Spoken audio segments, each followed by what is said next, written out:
Welcome, everybody, to the Indie Game Lunch Hour. Today, we're talking about how to make your multiplayer game survive launch day with Paolo Abella and so much more.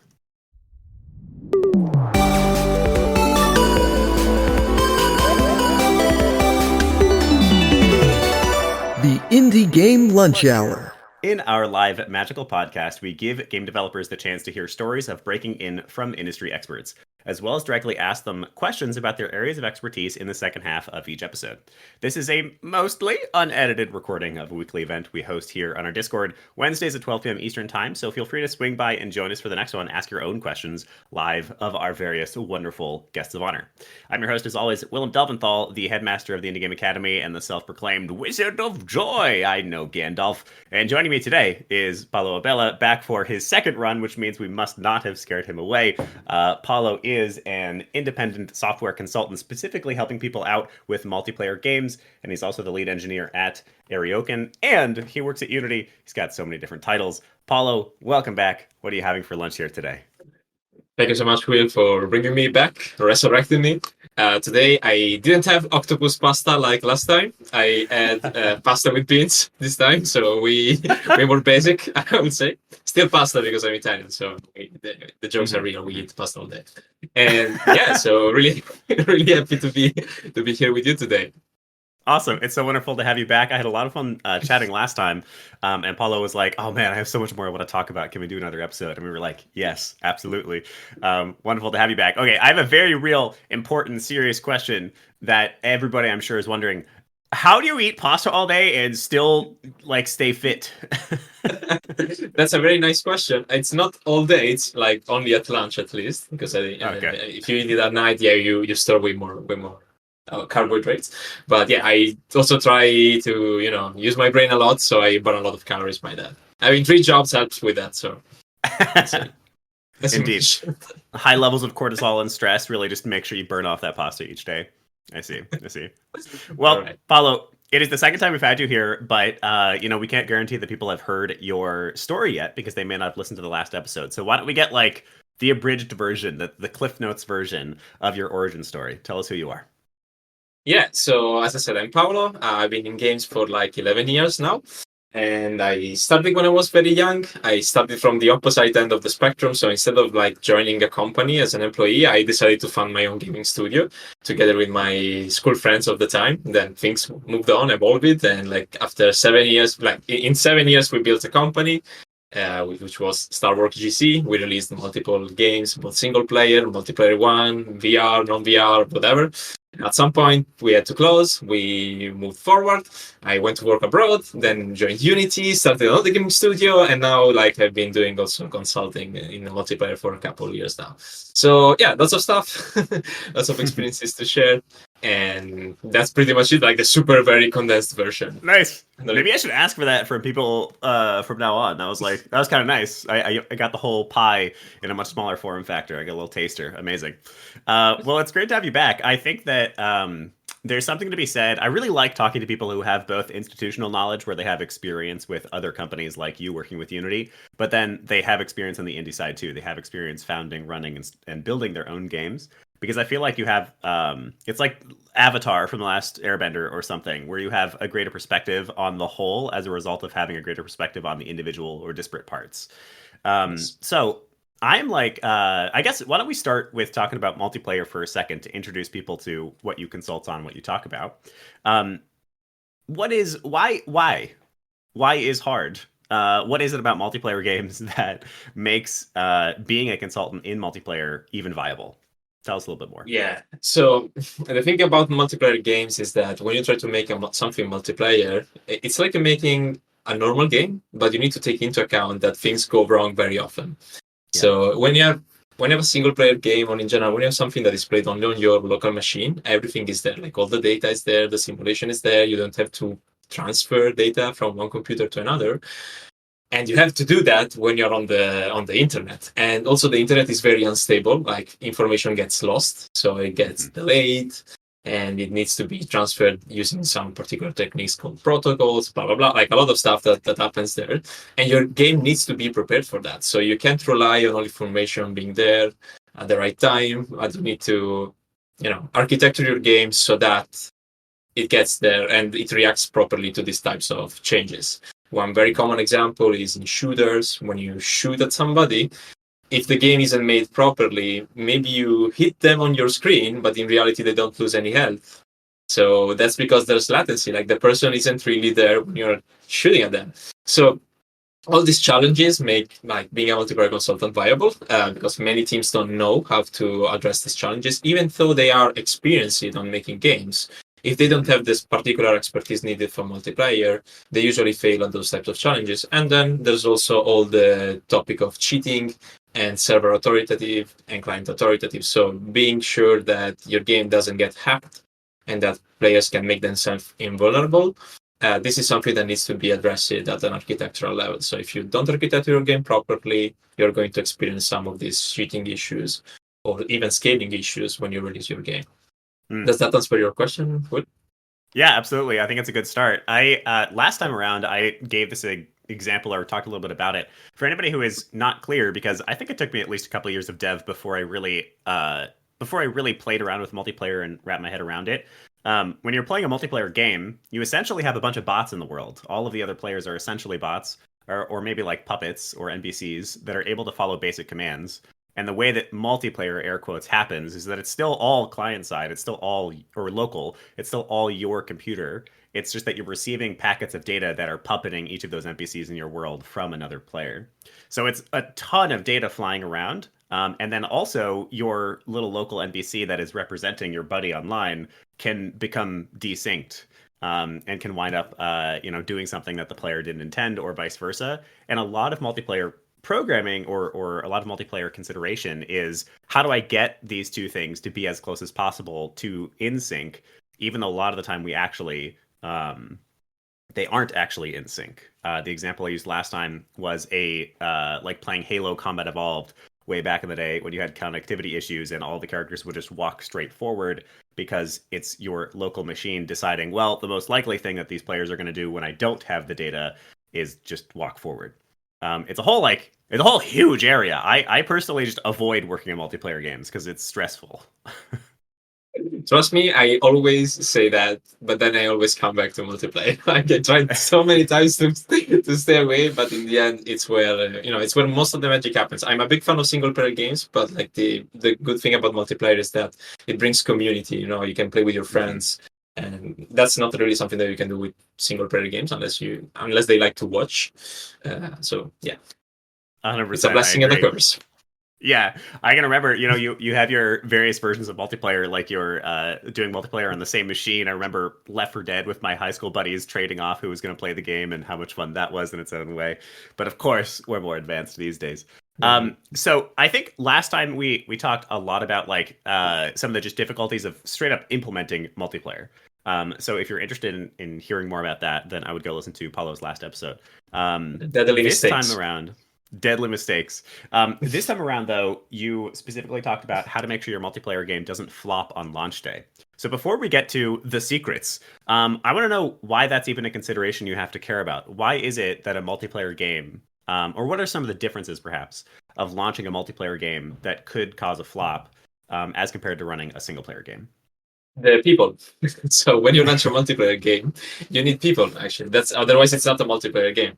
And the assumption is that you just launch your game, people flow in, and you have a super happy community that is playing your game. And you couldn't be wronger about that assumption, because that's probably not going to happen on the first day. Unless you overhyped your game, unless you manage to build an incredible amount of hype and expectations around your game, you will probably not reach that critical mass that you need, the critical mass of players that you need from day one. And it's like, we can talk about this in a moment, but it's very important to think that if you're making a multiplayer game, there are so many things that can go wrong on day one that are not even a thing on a single player game. So ideally, in a single player game, you just install the game and you can play. You don't have to wait for servers. You don't have to be sure that there are other players in the queue. Like, you don't have to rely on external dependencies that much in a single player game. In a multiplayer game, players need to be logged in. They need to find other players. The servers need to be there ready to accept you and to make you play with other people. So all these things can fail, and this can be really daunting and problematic for your game. And we have seen a similar, like just recently, there was Helldivers 2 that released, and they had a super hyper gigantic bunch of problems with all the things that I just mentioned, and they were starting to get super negative reviews on Steam until they fixed them. So their score actually went down to mixed, which is terrible if you are a company. Like, you don't want that ugly yellow sign on Steam saying, yeah, your game is meh, you know? You just want to be in the positive or very positive or awesome range. So they had to work super hard to fix all those things. So this is why.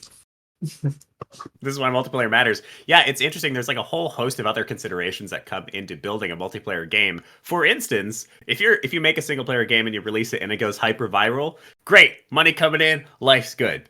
If you do the same thing with a multiplayer game, oh shit, we got to update our infrastructure to handle all the new players. Like it's a very different set of problems, and it's a set of problems that never really goes away. Like, for instance, Helldivers 2 right now, they're focusing so much on doing a bunch of bug fixes that they may not have noticed before, which that's pretty par for the course in a single player game. But they're also having to handle the massive increase in traffic that they probably didn't quite expect. The thing is, much like the game industry itself in 2020, actually, eventually that traffic does peter off, and we'll see how long Helldivers has of a lifespan. And so once it peters off, that's its own consideration. Like, crap, we updated our infrastructure to be able to handle millions of players, and now we only have hundreds of thousands of players. That's its own set of problems as well. So you've told us the topic for today is how to make your multiplayer game not flop, how to avoid the flop. I'd love to get the intro there. What is the 101? You know, what do we need to know? How do we make a multiplayer game that kicks total butt on launch day?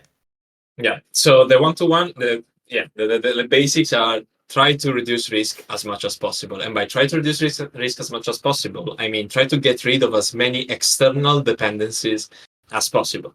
One example that is very, very, very undervalued is having your players play with bots, especially at the beginning of the launch.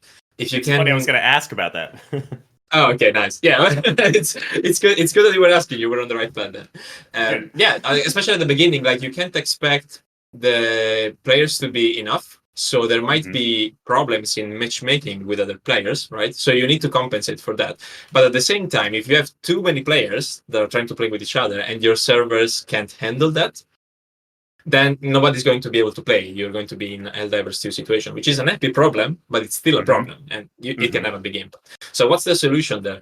The solution is if you let players play against smart enough bots, at least at the beginning, especially where everybody's a noob and they don't know like how a pro player looks like, you have way more chances to adjust. Like you have way more chances to see your server capacity, to see how many players are being active. So you can, take the first 2 days to adjust in that sense.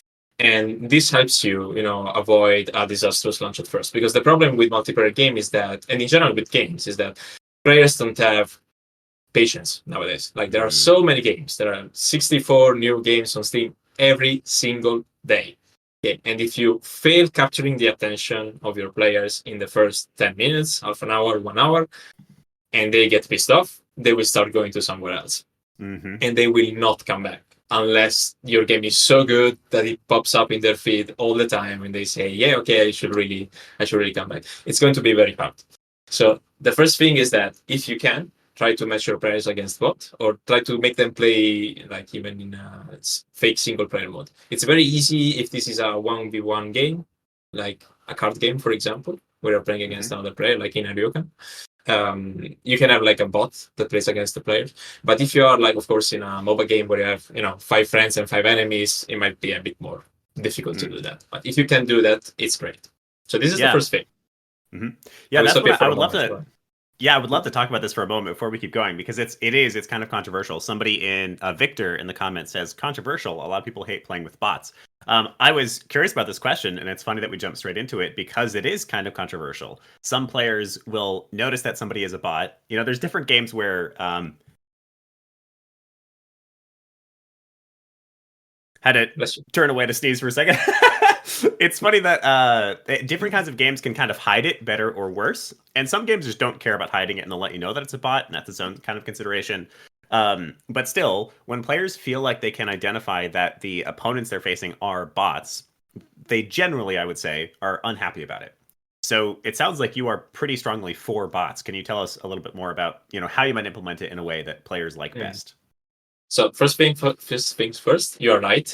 You're right about the thing that this is a very controversial topic. The thing is that when you're a developer of a multiplayer game and you're approaching the launch day, as I said, you either have generated a lot of hype around your game, or you are facing a lot of risk if you're not going to use bots. So I see them as a necessarily evil, these kinds of things.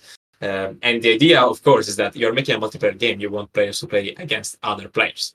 But not everybody likes going into PvP right from the beginning. In fact, if most players prefer to start against AI, especially more competitive environments like MOBAs. They prefer to start against AI. It's also easier for the onboarding part. So it's easier if in that sense, if you have the capabilities to put bots against players, everything gets easier. Of course, at some point you need to match them against real players. So the idea is that you use the bots only to adjust the expectations around your infrastructure, like to buy you time to assess like the infrastructure needs, how much players are playing, and so on.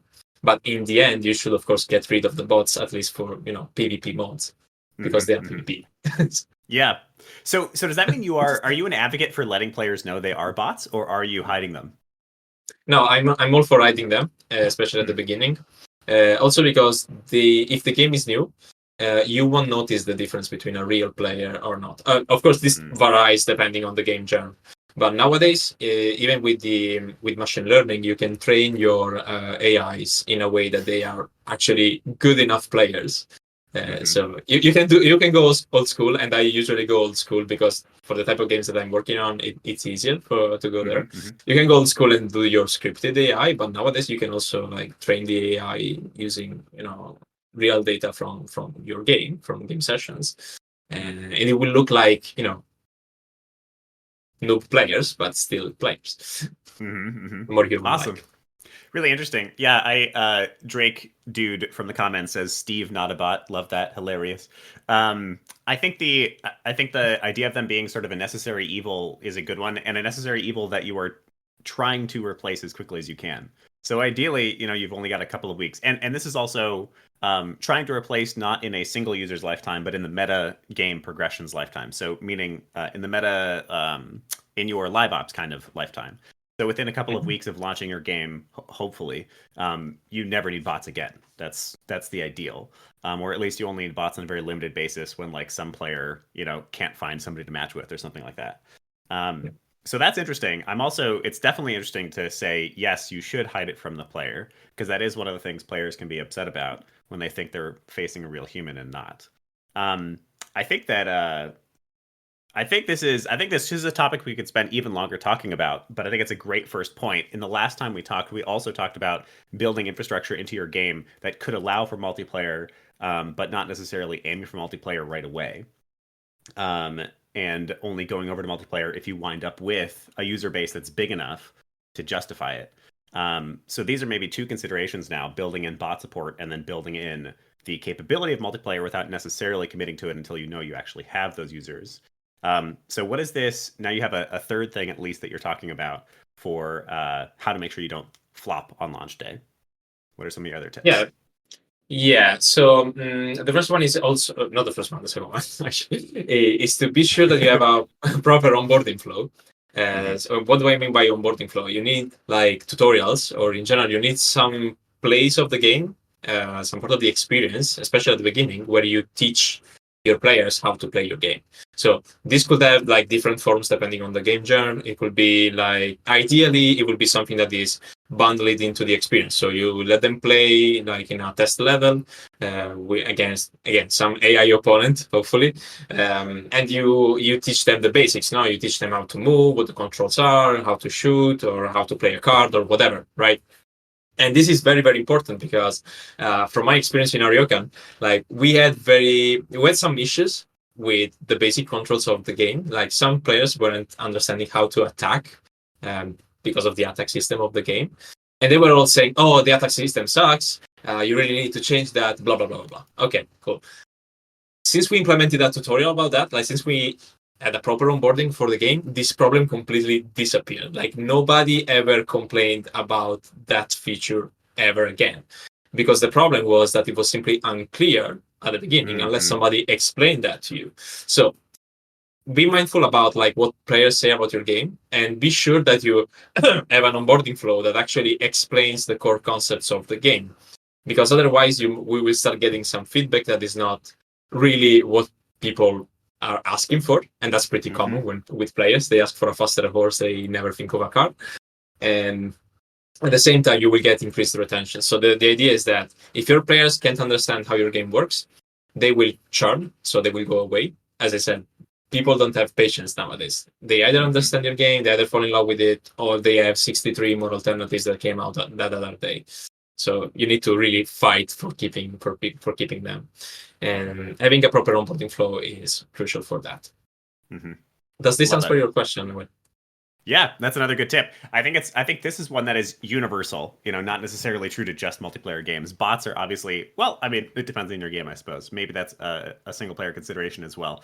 But definitely having I often use the metaphor that your tutorialization, your onboarding is essentially the on-ramp to the highway that is your game. So you can have the most beautiful highway on the planet, but if your on-ramp is this like crappy dirt road with a bunch of rocks in it, a bunch of players are going to get lost. And they're just not going to come up onto your beautiful highway. So this one I think is universally true, and is one of the things that you can only really get right after a ton of user testing, because you will think something is clear, but the masses will not. The players will not. So just spending a lot of time playing with users and actually listening to those users and filtering it, because sometimes they're wrong, until your game is really smooth and people can get into playing as soon as possible and understanding as soon as possible is something that, I think true for all games. Yes, and talking about that, Will, you mentioned something that is really, really interesting about this ramping up, but it's particularly critical about multiplayer, because in order to have a multiplayer game that works, again, your mission on the first week is that being sure that your players stay, that they're happy about that, and that they spread the words, because otherwise your success will be very ephemeral. In order to spread the words, they need to stay, right? And for this reason, it's very important that if you're making a multiplayer game, you prepare by testing the metrics earlier. So what do I mean with this? I mean that you need to do a lot of user testing, but you also need to track retention way earlier than releasing, and you need to be sure that it's high enough. And when I say high enough, I mean that's genre specific. So depending on the type of game that you're working on, you have different types of retention. But you very need to assume that it will go down super hard as soon as you release to the wider public, because the beta testers that you might have, they are people with different types of commitment. So they are playing your game because they've heard about that, they are interested into the development, they have like a particular bond with it, and they started playing it earlier, right? They are part of the development process. But when you release your game, like you go to the market, and every type of player starts coming to play your game. And this means that you will get way lower metrics about retention, because people will get pissed off, they won't understand, blah, blah, blah, lots of reasons. So the idea is that if you're preparing to launch a multiplayer game, you really need to be sure that your metrics are way higher than what you expect them to be on launch day. Interesting. And this is particularly important, yeah. So do you, this is always a bit of a question for me, and is different studios will treat this very differently. I have worked at studios where they are like metric heavy, where the way that you prove something is by proving it through the metrics. Here is, here's how I can show you that this game is working or not working.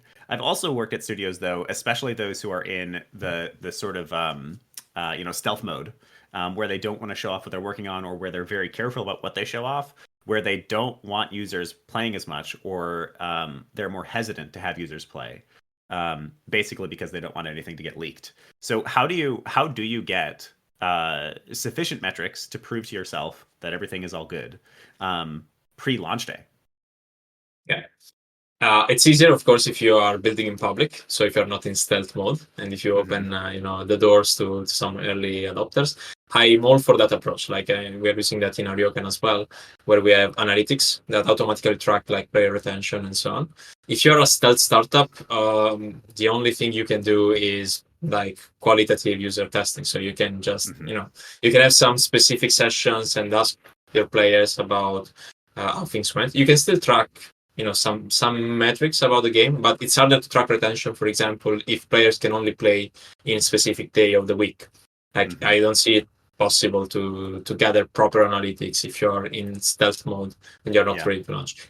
And if you want my opinion on that, like it's more appropriate to be in stealth mode when you're at the very beginning of the project, but like staying silent for a long time can also undermine your possibilities to launch unless you are backed by somebody that can give you a big marketing push. Like unless you have a very important publisher behind you, if you build stealthily, it's going to be very, very hard to be known in the public. Again, 64 games every day on Steam that compete with you. So you need to grab attention, you need to build a following before you go to your launch day, because otherwise people will not join. Yeah. I think I totally agree with you on this one. I think the stealth mode is interesting. There's reasons for it, and there's reasons where it can apply to like an indie sphere or a smaller company that isn't already well established. I think for indies or smaller companies, the way that stealth mode applies is when you can do something fun or interesting with it that'll cause some hype. So when you're dropping big announcements that nobody knows about, that's when being stealth about that feature makes sense. But still, for the most part, it feels to me like it is only appropriate to be in stealth mode if, like you're saying, you have some big publisher behind you or something like that, or if you are already a AA or a AAA. Where the market is already going to be there. When you drop a game, there's already a community. And so building the community is not as important to you. But for indies, I'm a fan of just sharing everything. Like, maybe hide a couple of things to have fun with it on launch, but like, or just whenever you're going to release it. But honestly, anything that's going to stop you from community building is bad for an indie. Community build as much as you can forever, as early as you can. I agree. Well. Totally agree. Awesome. I've got one more question before I ask about any more one-on-one tips for you. Do you have any benchmark metrics for people to aim for? I feel like there's some answers here that pretty much everybody gives, but I'd be curious what yours are. Yeah, in general, like you should have, like my favorite ones are the retention one, of course, like the one. So day 1, day 7, day 30, and day 90. And nobody, like few people talk about day 90, but day 90 is very important to understand the type of players that are really in love with your game. The more people you can bring, keeping some players for 90 days, it's admirable. Like it's a huge milestone. It's 3 months. Okay. So if you manage to bring somebody to that level, that means that your product or your game as some kind of formula that gets people, I wouldn't say addicted to them, but they feel like they need to play your game, because they're sticking to it. If you track just for a month, for less than a month, it's useful, it's helpful to help you understand like how you need to improve the onboarding, but it still doesn't give you the idea of who will stick. So you can see that. So retention is like super important. And the other one that I like a lot is, this is a bit difficult to track sometimes, but it's important to do it. It's the time that it takes for somebody, like for somebody to spend enough for you to recover the investment, like the customer acquisition cost. So it's I would say customer acquisition recovery time, customer acquisition cost recovery time, or something like that. So in general, it's the idea that if you spend $1 to bring a player into your game, how much time do you need for that player to repay the cost of acquiring them? Okay. And this is super important to understand if you're profitable, because if it takes a lot of time to repay the cost of acquiring users, it means that you will starve in general. Like you will need to survive for a very long winter until people spend back on your game. So if you know like how many players are staying and how easy it is to monetize them, and after how much you monetize them, you can see if your game is profitable. Of course, this gets easier if you are like a single player game, or if you are a premium game, which sells for $20. Okay, so you know that on day 1 you already recovered $20. That's great. If you spend 5 for acquiring one user, you get 20. The 15 are profit.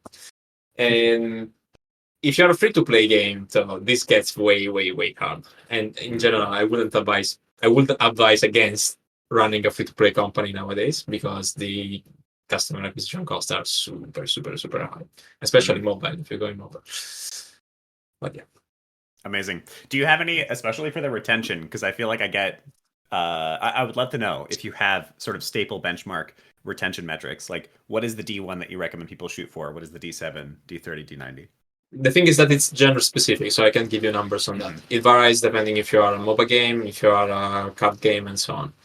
So you need to do some research depending on your specific type of game. And I don't remember all the numbers by heart right now. Got you. Do you have like a healthy, like if you hit this regardless of genre, you're doing pretty good? 70% for day one. 70% for day one. Love it. Yes. Yeah, what I've heard is like 30.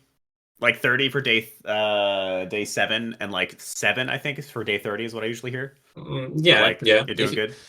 If you get around 10-15% for day 30, then you have good chances of having people stick to your game. But it's not only about that. Like the retention is just one metric, and you can achieve retention in different ways. Like even a person opening your game can be retention. But that doesn't mean anything by itself.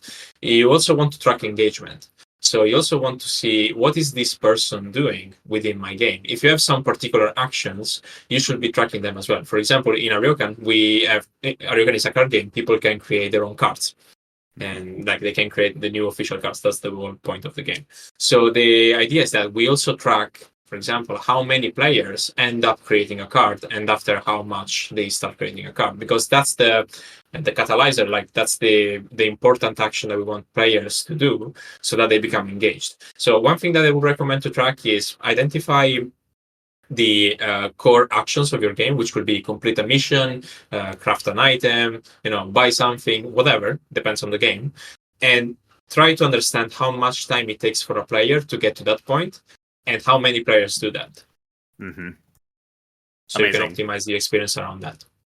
Isn't that there's a name for that? I guess just like KPIs, but isn't there a name for, I feel like there's some design name for it. Like the actions that the player takes that act as your catalyzer, that act as, if the player's doing this, then I know the game's going to do well. Like a heavily UGC game like you're talking about, it would be creating UGC of some sort, creating some kind of content. Yeah. I feel like there's a name for that, but it's cool. We talked now, we have like these 2 main tips and we've now gone into some detail on them, or 3 main tips actually.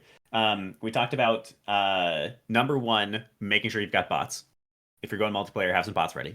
We talked about number 2, reducing onboarding as much as possible, getting that tutorialization and onboarding flow really smooth and buttery, making sure your on-ramp is beautiful. And now we've talked here about user testing and metric gathering. Make sure you have pretty strong numbers before you launch because those numbers are only going to go down. So make sure they're looking tight before you actually launch. Are there any other sort of one-on-one tips that you've got to give us for not? I've got another one, but I want to clarify the second one. It's not about reducing the onboarding; it's about like having the onboarding. So be sure that you have that and that it works. Okay. And the other tip I will give is that try to limit the amount of game modes that are available on day one. So try to have, the thing is that you have some users, if you have 10 different game modes, they will split among them. And so the matchmaker times will be longer and there will be less players to play against and they will have to play against more bots and so on. So if you can release with just one game mode, it's going to be way easier because in that sense, everybody's in the same queue. You only have to take care of a specific case. Of course, if that goes wrong, then you're doomed. But in general, try to have one thing that works really well instead of having like different game modes that can distract the players and make them go, sideways or didn't find each other or get to super long matchmaking queues. Also, this is good for you. Like even if you have prepared those game modes, be sure to disable them for the simple reason that you can front load your launch. Like you can say that you release them 1 week later due to demand or because players were super excited about those. So you can use them as a further marketing push to keep your game fresh. If you release your game with everything in it, then it's going to be hard to make even more content for them for the next time. Yeah, it's so interesting actually. So I'm curious if there's a term for this as well. There's a load that comes with the number of players your game needs to run a single gameplay. It's one of the reasons that making a battle royale or something similar is really risky because you need to have, depending on your game, 24 all the way up to literally 100 concurrent players who are like ready to play all at the same time, and that's really hard unless you have a massive player base. But it's also a really great learning example for you when you are looking at how to handle a game that requires that many concurrent players. So if you go play an Apex Legends or a Fortnite or whatever, you see that even they, with millions of users, have just one or two game modes, and sometimes they'll drop a little like Christmas thing in or something like that. Because that way you are reducing where those players are going. You can imagine this is like a little parabolic example of like those balls going down chutes to find different pathways. Like your actual probability of each game being played is going to be lower, therefore fewer players are going to be doing them. So if you limit the number of options, you funnel all the players into one place, you're going to make sure that they're all playing games together as much as possible anyway. It is now. Do you have any other tips, by the way, that you want to give? Or should we jump over to community questions? I mean, we will go on for ages, but let's jump to the community questions. Let's do it. All right. So the first one I have is from Drake Dude. Drake Dude doesn't have a mic, so I'm going to ask for them. But it's a great question that I was tempted to ask earlier on. And that is simply, what about games? So you talked about bringing in bots. What about games that require some form of communication between players? So a Lethal Company or a squad-based game for that matter, like a Helldivers 2. Yeah. So that makes things more complicated, of course. Like you can't fake bots in that sense. You will have very silent players in that sense. You can fake the chat. So if you're making a game that has a chat, like a text chat, you can fake that. Or if you have emotes, you can fake the emotes. Like you can script the bots so that they play emotes at some specific times, or after some specific events, even with some random factor in it, so they don't do it every time, like constantly, deterministically. But yeah, it's going to be hard if you have a voice chat, of course. Like for this type of games, like in general, if the game requires a lot of people interacting with each other, like real humans, like Little Company, it's going to be harder to fake that one. Yeah. I think I'd be really curious. I think it depends sort of the talent on your team and how much energy you have to devote to it. Because even chat, I feel like, is kind of a risk to people discovering that this is a bot. If they start really sounding dumb. Although we have ChatGPT implementations now, so who knows? Form a whole relationship, become best friends. You can make best friend with ChatGPT. But the thing is that what's the alternative? Like the alternative is hoping that you will have enough players again. Right. So you can do that. Like nobody's preventing you from doing that. But what if you like? Can you imagine working on a game for like 3 years, 4 years, and then releasing, and then nobody comes? Mm-hmm. That would be terrible. Like, or the few that come have to face like 10 minutes matchmaking time. They will leave, and then you will have lost your opportunity, because at that point it's going to be very, very, very hard to bring players back. So if you can somehow survive the first week as an indie without that much marketing push, that would be great. Yeah, it's a real question, and I think it's a great point just to say, like, what's the alternative?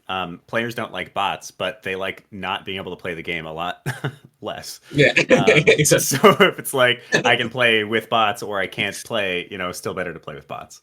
My brothers and I play games together every 2 weeks. We have like a standing thing, and we've been playing the hell out of Baldur's Gate, and we almost switched over to Helldivers, but we didn't because the wait times are so bad right now. So that's a great example. Like that's a loss for them. It's only a couple of users, but still that's a loss for them because of the massive influx of users that they have and the fact that server support is kind of lagging behind. Although it seems like they're mostly fixing it, which is great. We've got Rick up on stage to ask the next community question. Rick, would you like to go ahead? Yeah. So we've all experienced the launch of a multiplayer game where they had some pretty critical issues, whether it was server capacity or just something weird went on and it didn't work right in the first day or two. What are some good ways to prepare for that? And like, what kinds of analytics should you be keeping an eye on explicitly so that you can be ahead of the curve in identifying these issues and getting them fixed ASAP? That's a good question. Let me confirm my understanding. So you're asking me if there are some great analytics that you should keep an eye on to be ahead on the curve and prepare for the launch of your game, right? Yes. Okay, great. So I would say that the session time is an important one, because the more players are going to be playing your game in a single session, the more the chances that if you have a big influx of players, the servers are going, like, you will need higher capacity on your servers. So if everybody's playing 1 minute sessions, you can host way more games per hour on the same machine. If somebody's playing 30-minute session games, then you will have more servers if you have a big influx of players. So that's one thing. The other one is your server capacity in general. So you need to understand and pre-calculate how many players can you fit into a single server. And you can assess that by having a look at your CPU usage and RAM usage, and also bandwidth that the game takes to transfer data back and forth. And with these three metrics, depending on the stats of your servers, like on how much RAM and CPU you got, you can calculate like this server can fit 1,000 players, 100 players, 200 players, and you can try to optimize that. Like you can try to optimize your game builds so that you increase the server capacity. So these are I would say two things you can work on and that you can plan for, at least to do some math. Of course, like you can be lucky and you can have a huge success. And that in that case, even if you made all the calculations in the world, you have too many players and your servers will be on fire and you will need to buy some new potatoes. But if you can plan that accordingly, you will be able to have a proper lunch at least, in the limit of the predictable, of course. Does that answer your question, Rick? Yeah, I was just curious, like, what you found to be like top of your mind important. Those are good. Awesome. Oh, forgive me for that. I've got another question from Drake, dude. Drake there may be a little bit of misunderstanding here, so we'll see. Drake says this might be slightly off topic, but what are the best ways to decide whether or not to use a server or use hosting? I think maybe what Drake is asking is like running your own server versus doing cloud hosting. Is what I'm assuming that means. Are you asking that to me, or are you asking that to the? Yes, okay. Asking that to you. And Drake, if you want to clarify in the comments, we'll clarify. Okay. So in general, like the difference is you have two ways of running games in general. So one is dedicated servers, and the other one is, let's say, peer-to-peer, which is not really peer-to-peer, it's relay. Okay. So dedicated servers are like there's a server provider somewhere in the cloud, or you even host your own server in your office or the company, and then you try to connect players to that. The other alternative is that we have a relay server, so we only send data to some server, and this server the only thing that it does is relaying this data to other players, but it doesn't make any decision by itself. There's one of the players that is the host, and they take all the decisions and just send the data back and forth to the relay server. So what's the this is the difference. Like, what's the use case? You use dedicated servers when you have competitive stuff, like if you're making a mobile, if you're making an FPS, anything that needs to be server authoritative uses dedicated servers. Anything that is casual, or you don't care if people cheat, or you don't care if the latency is terrible, use relay servers. So it's better for, let's say, if you're making Overcooked, you can use, like online Overcooked, you can use the relay alternative. So these are the two things. I don't know if I answered your question, though. I want to be sure that I answered that. I think pretty much. I think I would assume, and Drake, please ask a follow-up in the comments if not. The way I understand it is basically just dedicated server if cheating might matter. And that's really what it comes down to. And then it's cool to not do that if cheating won't matter as much like an Overcooked. That's one of the reasons. The other one is also the latency. Like relay doubles your latency because the information is go back and forth. So if your game can afford like high latency, relay is fine. Like if you're making a card game, relay could be fine. But in general, if you're making a relay game, you don't have control over the cheating aspect. So again, if you're casual, fine. If you're not casual, stay away from relay as much as possible. Of course, like this needs to be assessed specifically on a case by case basis. But the general rule of thumb is this one. Awesome. Okay. Very cool. Yeah. So the actual two terms are relay versus dedicated. Is that what we would call it? Cool. Awesome. Nice. That's a good one to know. All right. I think it is time for the question of the day, where we ask one of the most important things we learned from the guest of honor in order to reiterate it and make sure we are learning it. So, one of the things that Paulo gave today that I wouldn't have known about before, there's a specific metric that Paulo urges you to think about before actually going to market. I'm not talking about retention. There's something else I'm thinking of. The first person to type it in chat will get a couple of house cut points. What is the metric that Paulo wants you to pay attention to that is not retention? Customer acquisition recovery time. Yes, Christy gets the points. Christy, let us know which house you want those points for. Exactly. That's a really good one, and I haven't heard it before myself. Your customer acquisition recovery time. How much time does it take a individual user, the average user, to pay back the cost of getting them into your game? Amazing. Ranger for Christy. Fantastic. All right. We have another Rick question. Rick, would you like to jump in with your second question? Yeah, so I think all of us have played a game where we once played it and we really enjoyed it, but then, life happened and we stopped playing. Then we wanted to come back to it later on, but the game had changed pretty substantially and there was a hefty learning curve. And that makes it difficult to get back to it. It's not as relaxing. What do you think is a good balance for player retention between doing things to keep the game fresh, but also maintaining an approachability for players who took a break and wanted to come back?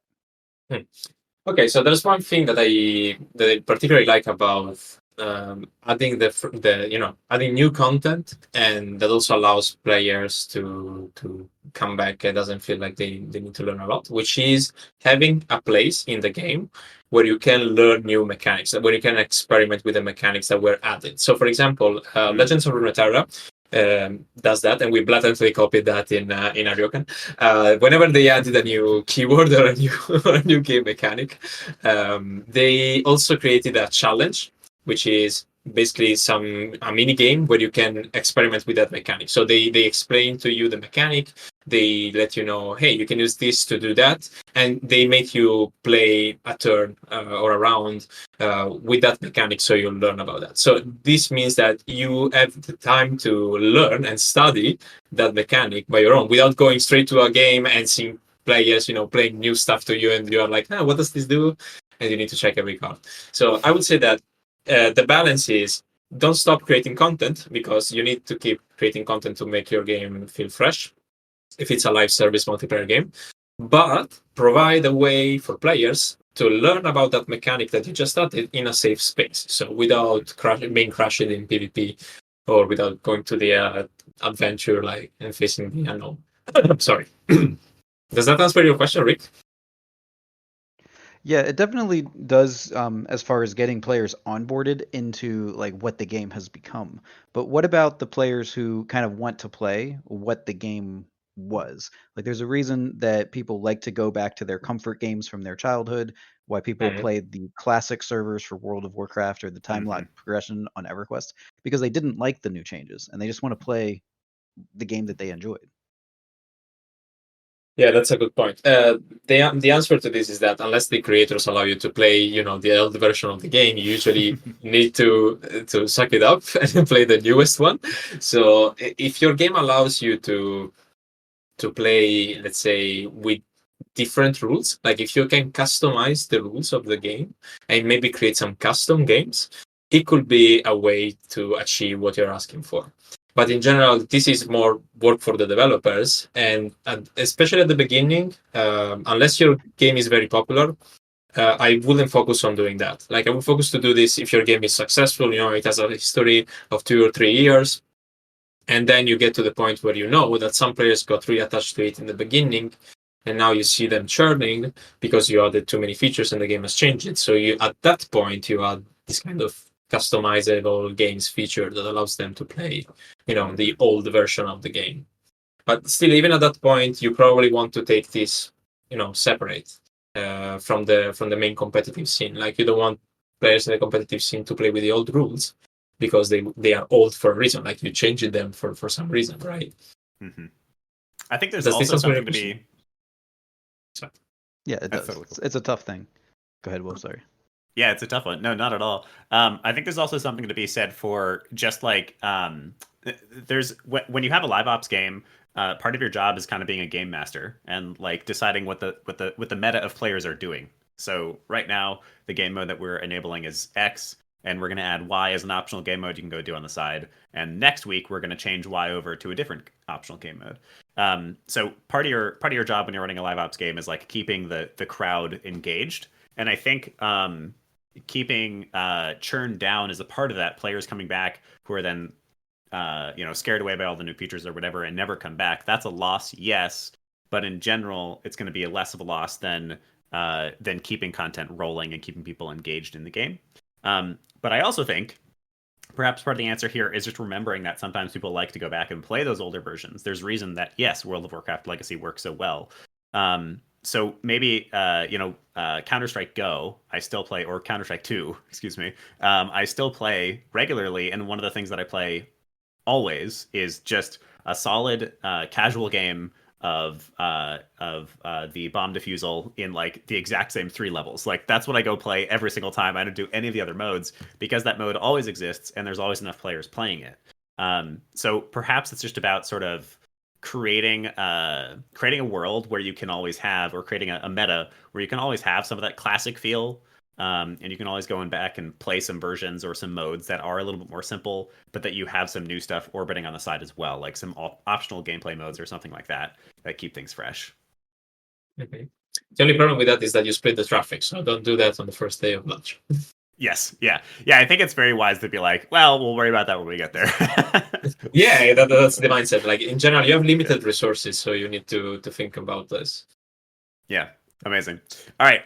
I think last question of the day is going to come from Drake Dude. Drake Dude asks, how important are mods with multiplayer games? Can you repeat the question, please? How important are mods with multiplayer games? Oof, that's a really nice question. I'm not an expert of modding, but I would say they are important in the form of custom games. So if you can allow players to customize their games, you can have a wide variety of experiences. Have a look at Minecraft, have a look at Palworld, have a look at any game where you can create your own self-hosted server with some custom rules.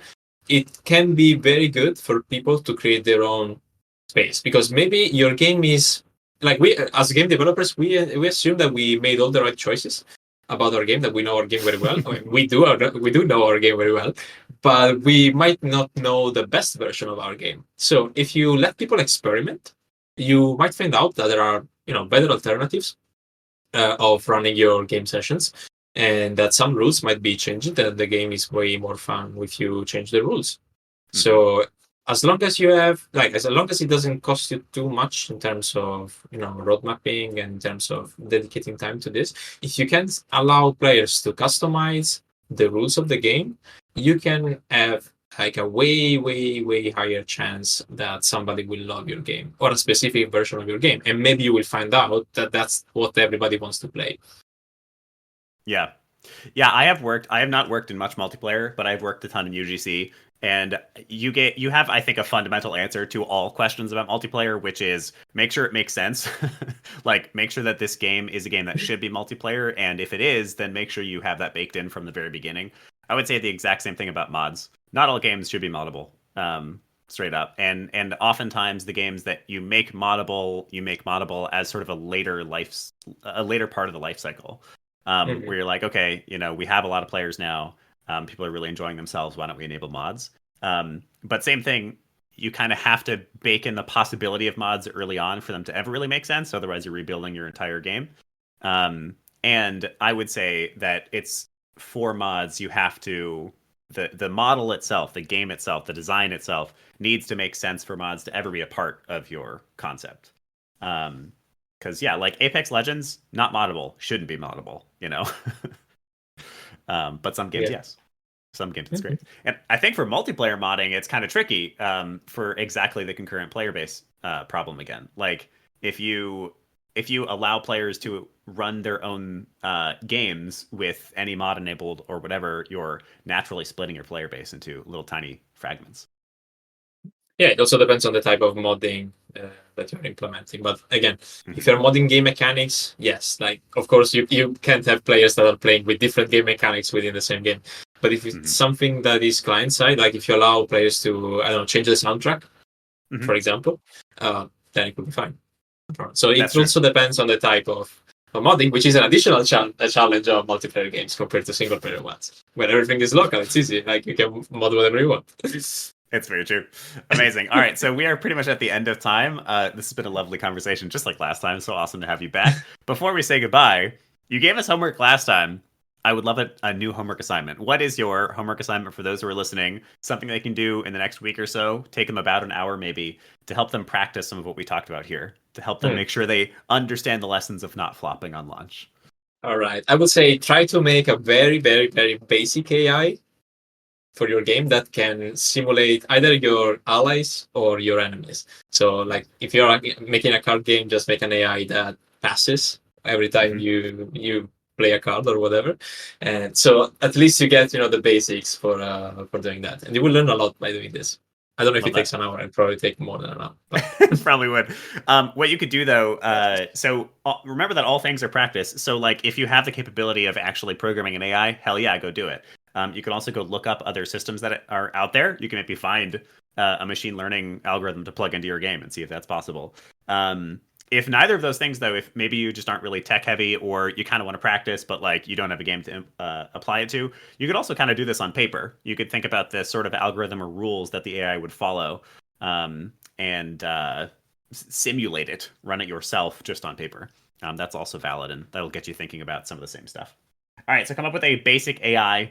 If you're going to post it, tag us, tag Paolo on LinkedIn. That's the best place to post it. Or you can drop it in the Discord for all kinds of feedback and celebrations and good stuff. All right, it is the end of the episode. Paolo, any last messages you'd like to say or anything you'd like to plug here? Well, thank you so much for hosting me here. If you want to connect with me, I will post my LinkedIn link into the chat. And also, if you want to have a look at the Ariokan, if you're a fan of card games, I will post it here so you can have a look at that. But again, awesome. It was a pleasure. Thank you so much. Heck yeah. We will link Paolo down below if you would like to go meet him, reach out to him. And we will link any of his other services as well. We can link over to the game company. Why am I forgetting the name? I'm sorry. Ariokan. And a number of other things as well. Anything that we mentioned in the episode will be down below, so go ahead and click those links. There's also going to be the join link to our Discord. We're here every Wednesday, 12 p.m. Eastern Time, so feel free to swing by and join us for the next one. Ask your own questions live. And as always, thank you for being here. It's been awesome, Paolo. Thank you for asking your questions to everybody who did. Thank you for listening. If you enjoyed, why don't you send it along to just one other person who you think might enjoy listening to Paolo talk about multiplayer games. All right, everybody. Goodbye now. Adios. Thank you so much. Bye.